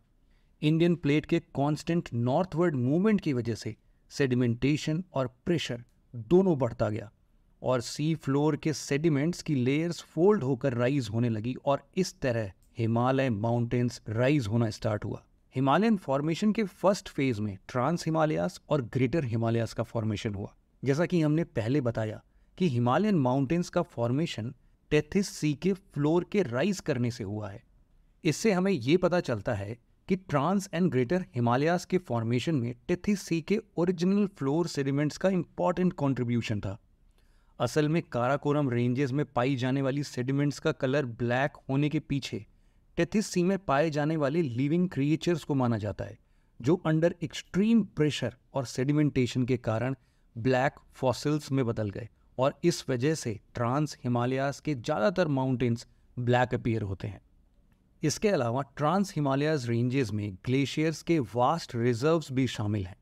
वर्ल्ड की सेकेंड हाईएस्ट पीक और इंडिया की हाईएस्ट पीक K2, जिसे हम गॉडविन ऑस्टिन के नाम से भी जानते हैं, ये पीक भी ट्रांस हिमालयाज में ही लोकेटेड है। इन माउंटेन रेंजेस की एवरेज हाइट 3000 मीटर और एवरेज विड्थ 40 किलोमीटर्स हैं। ट्रांस हिमालयाज का ज़्यादातर पार्ट तिब्बत रीजन में आता है और इंडिया में ये मेनली जम्मू एंड कश्मीर और लद्दाख रीजन में फैला हुआ है। बात अगर अब ग्रेटर हिमालयन रेंजेस की जाए तो ये रेंजेस मेनली आर्कन रॉक से बनी हुई है, और ये रेंज वेस्ट में नंगा पर्वत से। I think you got the idea how Himalayas were formed. You also have an idea about the location, northern boundary of India, stretching across 5 countries: India, Nepal, Bhutan, China and Pakistan. जो Himalayan mountain है ना, we consider as a young mountains. We also know how they formed. They formed due to the Indian and Eurasian plate collision, convergent plate boundary interaction. What is significance of Himalayas? In the starting of the video, that person discussed about the significance of Himalayas. What are those points? Ritik, what is the significance of Himalayas? Himalayas Sir, mountains. So Himalaya is a freshwater resource. Okay. It's a wall against China, Okay, good.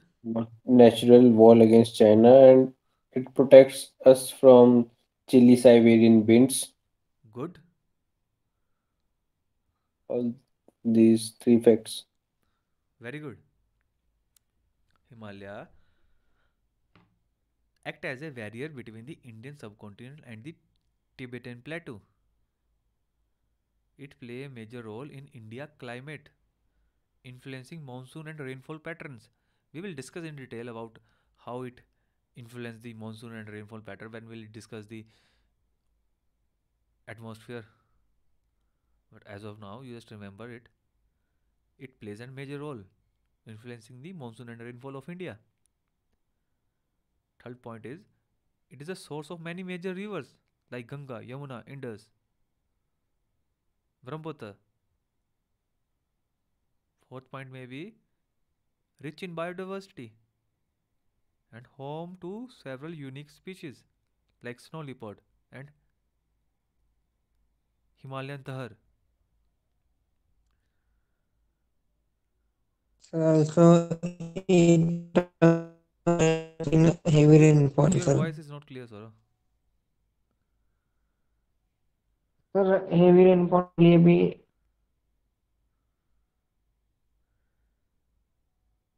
जो clouds है वो sir एक तरह से block हो जाते हैं हिमालय की वजह से, जिसकी वजह से इंडिया ज़्यादा रेनफॉल देखता है. Yes, why? I just said we will discuss in detail when we will understand the monsoon.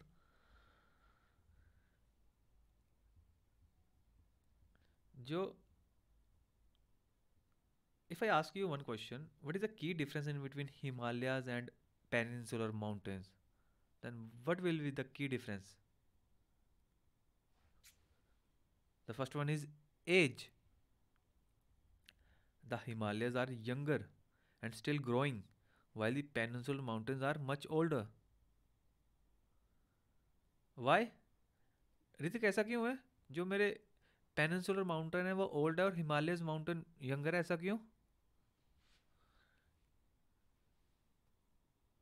Sir क्योंकि हिमालयस जो माउंटेन्स हैं वो फॉर्म हुए हैं प्लेट बाउंड्री इंटरेक्शन से, जो एक टाइप की टेक्टोनिक प्लेट मूवमेंट से, ओके जो अभी भी हो रहा है. ओके और जो पेनिसुलर जो ये माउंटेन्स है ये फॉर्म्ड हुए हैं वॉल्केनिक एरप्शन से। ओके वो वॉल्केनिक एरप्शन एक बार हो चुकी है, वो वहीं के वहीं है स्टेबल। इसका जो आपने बोला that is also a correct answer but not exactly. The exact answer would be जो मेरी पेनिनसुलर माउंटेन्स है ना, जब मेरी इंडियन प्लेट पेंजिया से टूटी थी ना और नॉर्थवर्ड डायरेक्शन में मूव करने लगी थी, तो मेरे जो पेनिनसुलर माउंटेन तभी फॉर्म होना शुरू हो गए थे। पर हिमालयन माउंटेन कब फॉर्म हुए? जब मेरी कोलिजन हुआ इंडियन प्लेट और यूरेशियन प्लेट में। You got the point Hrithik? Yes sir.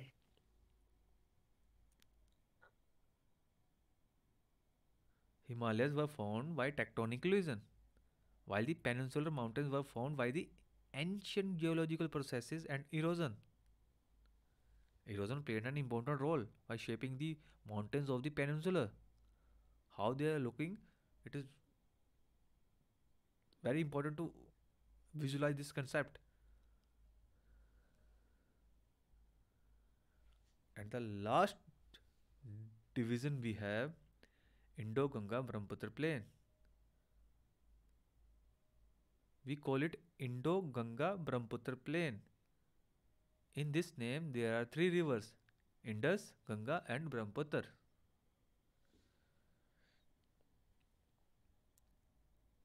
It is a vast and fertile region in the northern part of the Indian subcontinent. It stretches across India, started from Pakistan, Bangladesh, and also part of Nepal.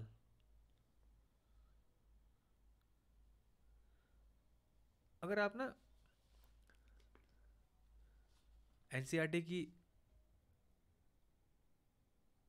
Book पढ़ोगे ना, तो उसमें Indo Ganga Brahmaputra plane को define करने के लिए एक particular line है, उसमें लिखा है originally it was geosynclinal depression,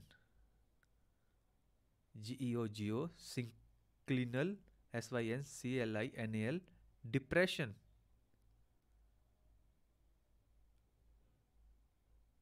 where attained its maximum development during the third phase of Himalayan mountain formation. It has been gradually filled by sediments brought up by Himalayan and Peninsular River.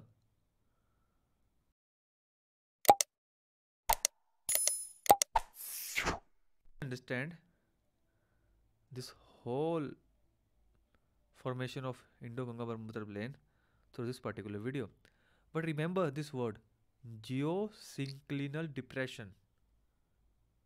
मैं उस video के बाद फिर आपसे पूछूंगा कि इसका मतलब क्या है. You have to find the answer from that particular video.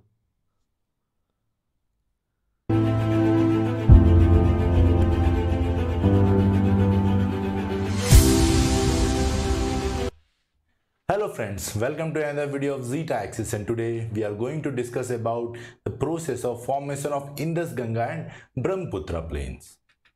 We know that in the northern part of Indian subcontinent we have the Indus Ganga Brahmaputra plains. These plains, they extend from Pakistan through India to Bangladesh. These plains are also called northern plains. These northern plains are formed by three major river systems of India. These three river systems are Indus river system in the west, the Ganga river system in the center, and the Brahmaputra river system in the east. So these three river systems together form the northern plains. Now let's see the process of formation of northern plains. We know that around 60 to 65 million years ago, the Indian plate collided with the Eurasian plate. And इस animation में ना drawback पता क्या है, fault पता क्या है? जो ये इंडिया का मैप है ना, इसमें ऑलरेडी बताया गया है कि इधर माउंटेन्स है और इधर प्लेन है, पर ऐसी स्ट्रक्चर नहीं थी जब इंडियन प्लेट यूरेशियन प्लेट की तरफ बढ़ रही थी. को सोचो ना, ये माउंटेन तो तब फॉर्म हुए जब वो कोलिजन हुआ.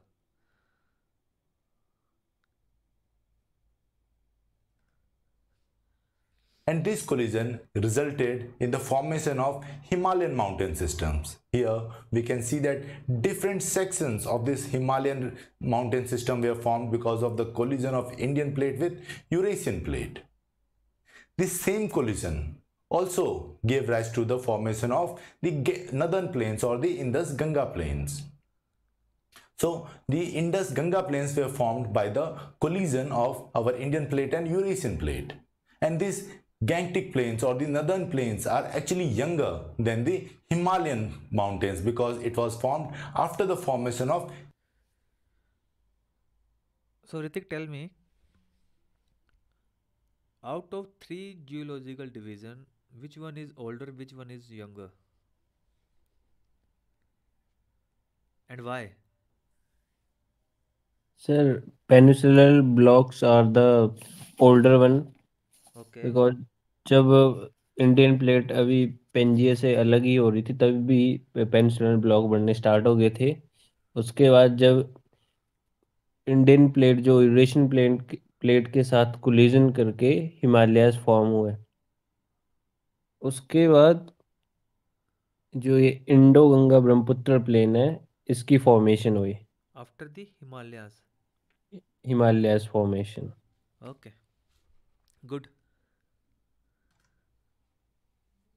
Himalayan mountain system.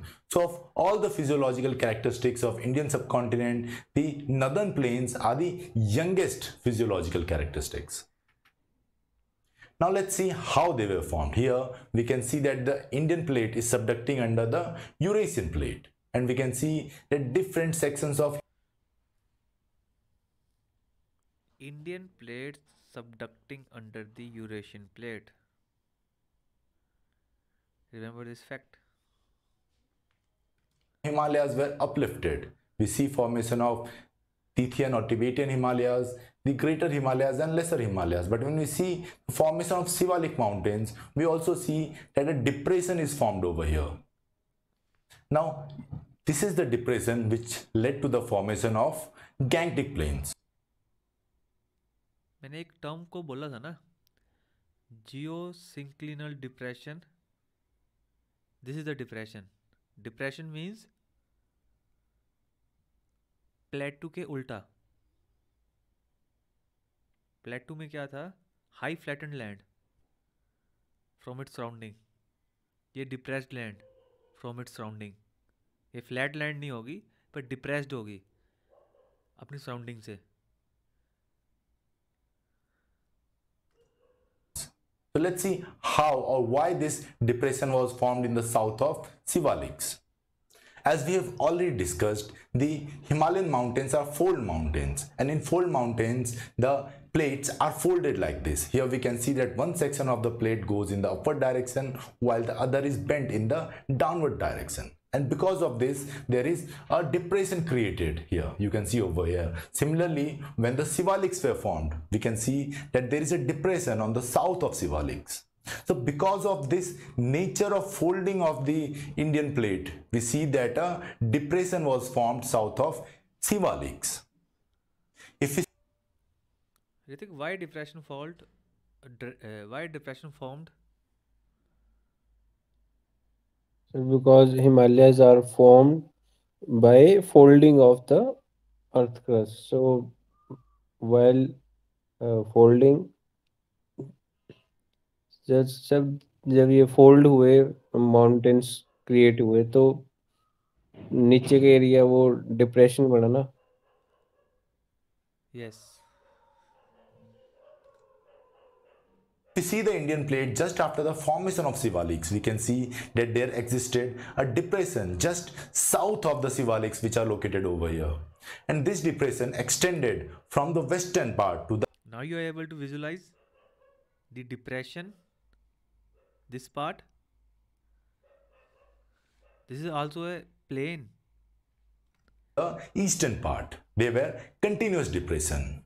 Moreover, along this depression we can see that a large number of rivers flowed through it. Some of the rivers originated from Himalayas, while the others, they originated from the peninsular plateau. And all of these rivers used to flow through this region. Now we know when the level of land decreases in the lower part of the river, the headward erosion capacity of the river increases, which is what we can see over here. These rivers which were flowing from Himalayas or peninsular plateau were able to create more headward erosion. They could reach the mountains and then they were able to erode the mountains. Now this erosion brought a lot of rocks or a lot of eroded material. Here we can see that this is the depression. Towards here in the north we have Himalayas, and towards south of this depression we have the peninsular plateau, and we can clearly see that the rivers are flowing both from the peninsular plateau. The northern plains are lies in between the Himalayas and the peninsular plateau. Can we say that? Saurabh?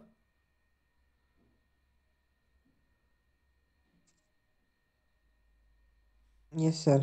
You can imagine this through this picture. These are the Himalayan mountains, these are the peninsular block, or these are the plain. And the Himalayan mountains into this depression. And we can see that because of the higher slope, they are carrying a lot of sediments or debris with them. But as they flow over here, the speed of the water is high, so it can carry a lot of debris. But when this river reaches this depression, the velocity of the water reduces, and therefore its carrying capacity of these debris also. Ritik, why the velocity of water decreases while they reach the level of plain?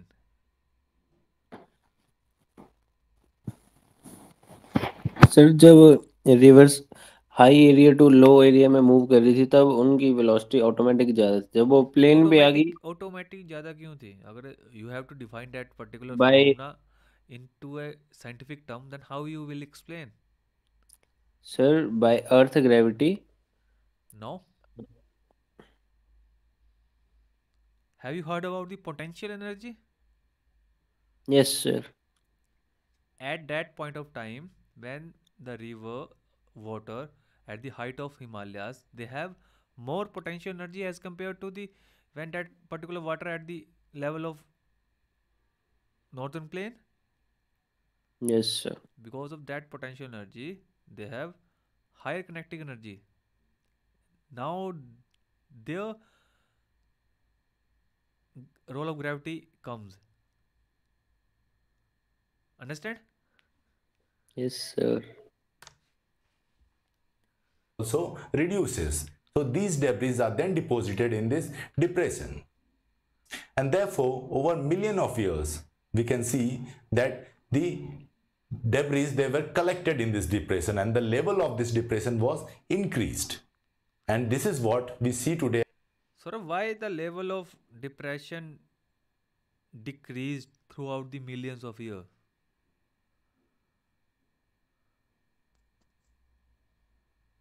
Sir increase ना.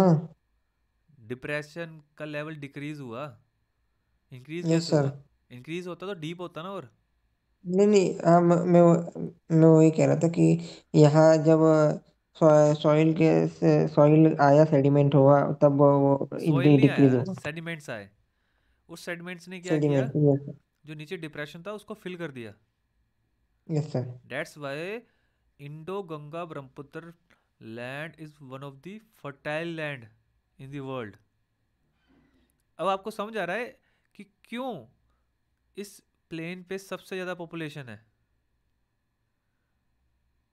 Because ये सबसे fertile land है। और ये सबसे fertile land क्यों है? क्योंकि यहाँ पर एलुवियल सॉइल है। Don't worry, we will discuss in detail about the alluvial soil when we will discuss the types of soil found in India. As Gangetic Plains. The sediments which are brought by these rivers, by the peninsular river as well as the Himalayan rivers, were deposited in this depression. A thick layer of sediments is created. The thickness of this deposition is considered to be as much as several kilometers in certain sections.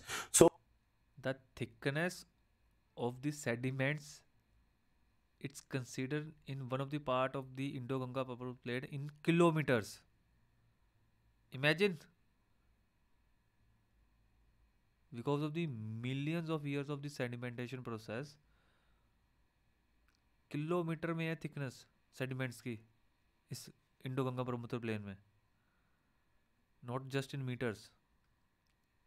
So the deposition of these sediments over millions of years by the peninsular as well as Himalayan rivers created our Gangetic Plains.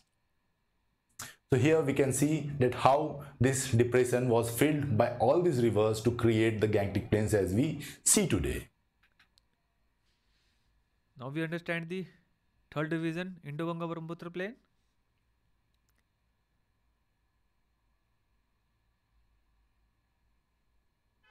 So what is the significance of this division? The plain is one of the mostly densely populated region in the world, with major cities like Delhi, Kolkata, Lucknow, Dhaka, Islamabad. We know why, because of the fertile land.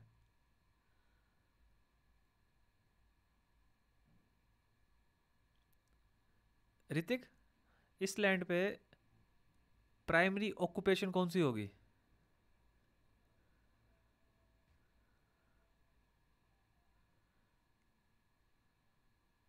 Hrithik, Yes, sir. what would be the primary occupation of the people who are living in this region?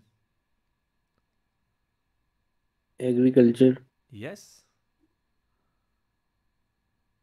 और ये reason कौन कौन से challenges face करेगा? Natural challenges, कौन कौन से natural challenges face करेगा? और human waste.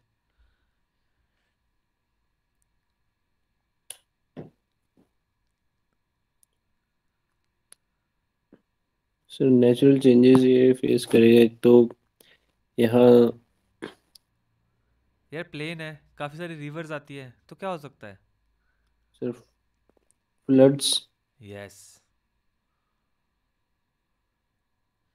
The Indo-Ganga Brahmaputra plain is one of the most important geographical region in the South Asia.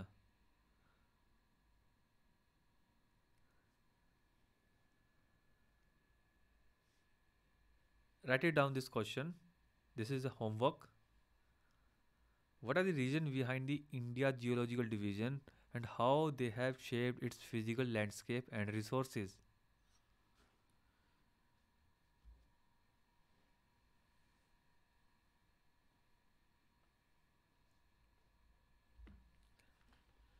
What are the reasons behind the India Geological Division and how they have shaped its physical landscape and resources? These are the previous year question which was asked by the UPSC. The first one is discuss the natural resource potential of the Deccan Trap. We understand why Deccan Trap have natural resources, and how will the melting of Himalayan glacier have a far-reaching impact on water resources of India? We haven't discussed yet, but you have to think other episode which will come along this particular perspective. The groundwater potential of Ganga Valley is on serious decline. How may it affect the food security of India? इसका screenshot ले लो. जो भी हम आगे next episode में discuss करेंगे तो इन questions को ध्यान में रखना है, इस पर्सपेक्टिव से सोचना है हमें चीज़ों को. ये क्वेश्चन इंपॉर्टेंट है. How do the geological division of India influence the country economy, polity, disaster management, water resources, infrastructure development, biodiversity, international relation, culture, military strategy and regional disparity? Discuss how a thorough understanding of these divisions is essential for achieving the sustainable development and advancing India's transformation into a developed nation by 2047. We started our conversation from this particular perspective. how we can develop India as a developed nation by 2047. And we also end our discussion with this. एक मेरा question है आपसे ना,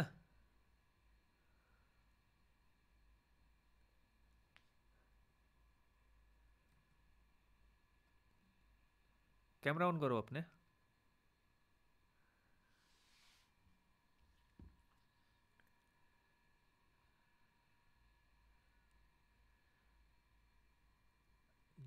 geological division culture को कैसे impact करेगा?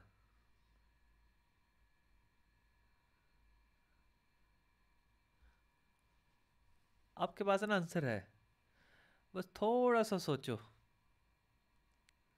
Culture को कैसे इंपैक्ट करेगा?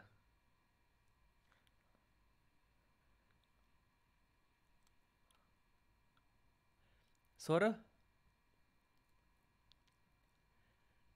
Yes sir. आपके घर कहाँ है? महाराष्ट्र सर। सबसे इम्पोर्टेंट फेस्टिवल कौन सा है उधर? गणेश चतुर्थी सर। ऋतिक, आपके घर कहाँ है? माइक ऑन करो। हिमाचल सर। और सबसे इम्पोर्टेंट फेस्टिवल कौन सा है उधर का? हिमाचल में Shivratri. Shivratri. Now you get the idea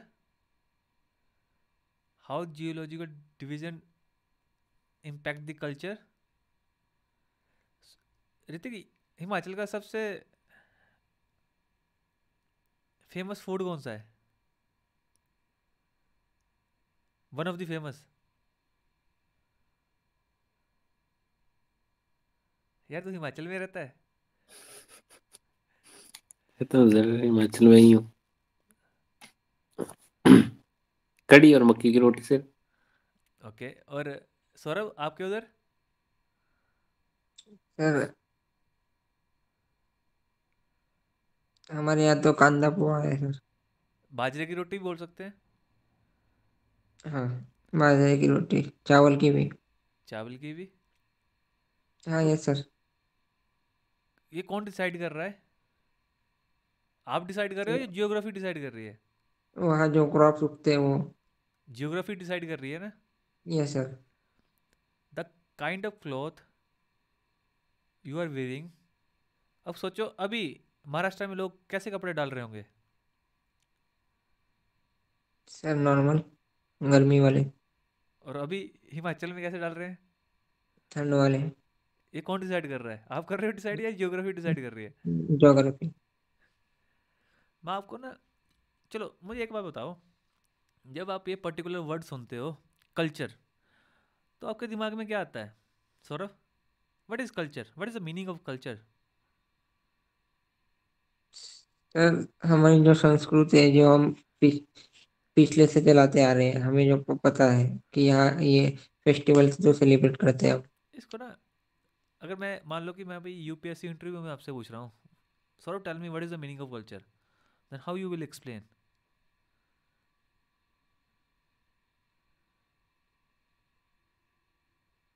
sir कल नहीं कर पा sir. Hrithik? Sir culture means the way of wearing clothes, the way of celebrating a celebration, celebrating celebration और festivals. uh, celebrating festivals means celebrating बोल दिया था मैंने, way of celebration something of something. आपके सामने एक पिक्चर है, अब वहां उस पिक्चर को देख के भी आंसर दे सकते हो। Dance form, Dance forms, clothing style, food habits. मैं आपको ना एक पिक्चर बताता हूँ ताकि आपका जो दिमाग के घोड़े हैं ना वो दौड़े, थोड़ा बड़ा हो दिमाग आपका। एक जस्ट कि कल्चर क्या है, ये दिख रहा है? Iceberg of culture. हमें दिखता क्या है? हमें सिर्फ दिखता है food, language, festival, literature, games, dress, flag, holiday custom, performing arts, visual arts, music. But culture सिर्फ यही नहीं है, nature of friendship, values, beauty, notion of beauty, etiquette, rules, norms, learning style, attitude towards social status, gender role, leadership style, thought process, notion of modesty, importance of space, approaches of problem solving. यार approaches to solve problem solving is also part of culture. Notion of cleanliness, importance of time, assumptions.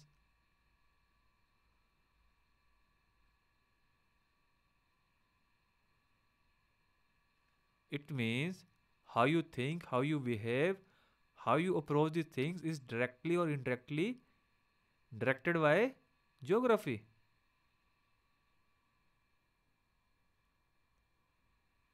क्यों Europeans आज इतने advance हैं Indian से, उसके पीछे भी geography one of the most important factor है। क्या फैक्टर हो सकता है वो?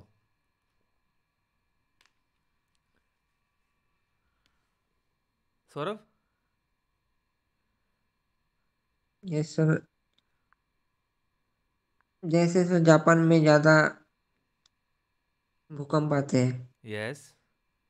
तो उन्हें उसकी वजह से ज़्यादा एडवांस टेक्नोलॉजी यूज़ करनी पड़ी ताकि वहाँ वो ढल सके। मैं आपको बिल्कुल सही एग्जांपल दी। मैं आपको सिंपल एग्जांपल दूं। अभी आप प्रॉब्लम फेस कर रहे हो, जब से आपने यूपीएससी की प्रिपरेशन स्टार्ट की है, कर रहे हो दोनों। क्या क्या प्रॉब्लम्स है वो? ऋतिक, क्या प्रॉब्लम फेस कर रहे हो आप? सर एक तो टाइम मैनेजमेंट, ओके। और दो अलग सिलेबस को इंटीग्रेट करके चलना। सौरभ आप? सर मेरा भी टाइम मैनेजमेंट ही है। और और सर कंसिस्टेंसी नहीं रख पाता, कंसिस्टेंसी की वजह। अब सोचो, ऋतिक और सौरभ में 1 जनवरी 2025 का सौरभ और 1 जनवरी 2026 के सौरभ में क्या डिफरेंस होगा? Way of thinking, way of talking sir. अब ज़्यादा अच्छे से टाइम मैनेज कर पाओगे? Yes sir. क्यों? क्योंकि आपने काफ़ी सारी प्रॉब्लम्स फेस की,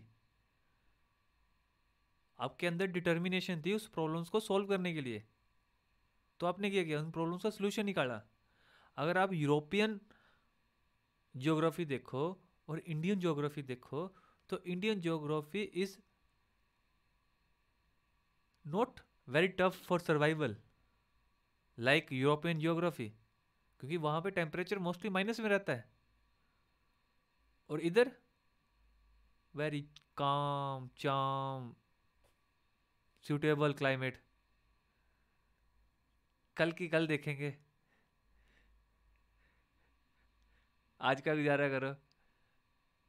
हमारे पास नॉर्दर्न फर्टाइल प्लेन थे, कोई टेंशन ही नहीं है, एग्रीकल्चर हो जाती है, सब कुछ एग्रीकल्चर से हो रहा है, तो क्यों मशीनें बनानी? पर जिनको खाना नहीं मिल रहा, जिनको अपना खाना प्रिजर्व करना है, क्यों इंडियंस एक्सपेडाइट नहीं किया इंडियन ने समुद्र को? क्यों यूरोपियंस ने किया? जिसको जरूरत होगी वही करेगा ना। इंडियंस को जरूरत ही नहीं थी, सब कुछ था, उपजाऊ जमीन थी, मिनरल्स थे, एक अच्छी ज्योग्राफी है इंडिया के पास, काफी सारे डिवीजन थे। अभी तो एक पूरा एक कंट्री एक बन गई, तो पहले ऐसे एक कंट्री नहीं थी। Now you understand how geography influence the culture, not just how we dress, but how we approach the problems is directly or indirectly interlinked with the geography where we are living. तो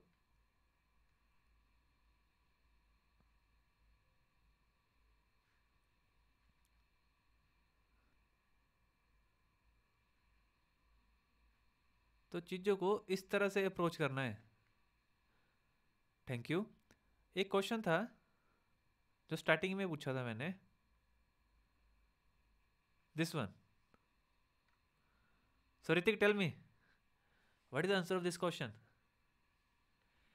मैं बोल देता हूँ, as an IAS officer, why it is critical to understand India's geological division and how does this knowledge strategically support the goal of transforming India into a developed nation by 2047। अब तो आपके पास पूरे facts और information है। Okay, let's imagine ये question आपसे interview में पूछा गया, तो कैसे आंसर दोगे आप?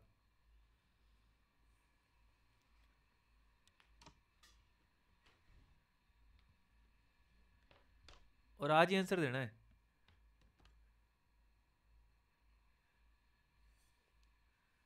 Hrithik? Yes sir.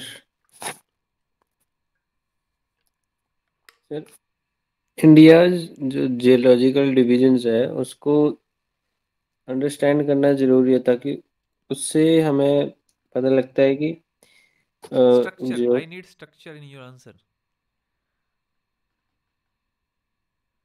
Divide that geological division in components. What are 3 components? Sir, peninsular block and Himalayan and other peninsular blocks and Not Indo other peninsular block, the Himalayan and other peninsular mountains. mountains, And third one is? Indo-Ganga Brahmaputra plain. So you should start answering like the Indian geological divided into 3 regions. This. And the importance of first region, the importance, the significance of second region, the significance of third region. एक तो homework है आपको कि 3 बार मुझे map load करके देना है, और दूसरा होमवर्क है जो एंड में मैंने क्वेश्चन लिखाया आपको, ये by Sunday up to the Sunday आपको ये काम करना है। और तीसरा काम है आपको देखना है कि इन तीनों डिवीजन के साथ इंडिया के पास क्या अपॉर्चुनिटीज है और क्या चैलेंजेस है। Got it? इन तीनों डिवीजन के साथ क्या अपॉर्चुनिटीज है, क्या चैलेंज है। हमें चैलेंजेस के बारे में इसलिए पता होना चाहिए क्योंकि when you will become an IAS officer, what is your prime responsibility? To solve the problem. How you will solve the problem? Because you have the knowledge.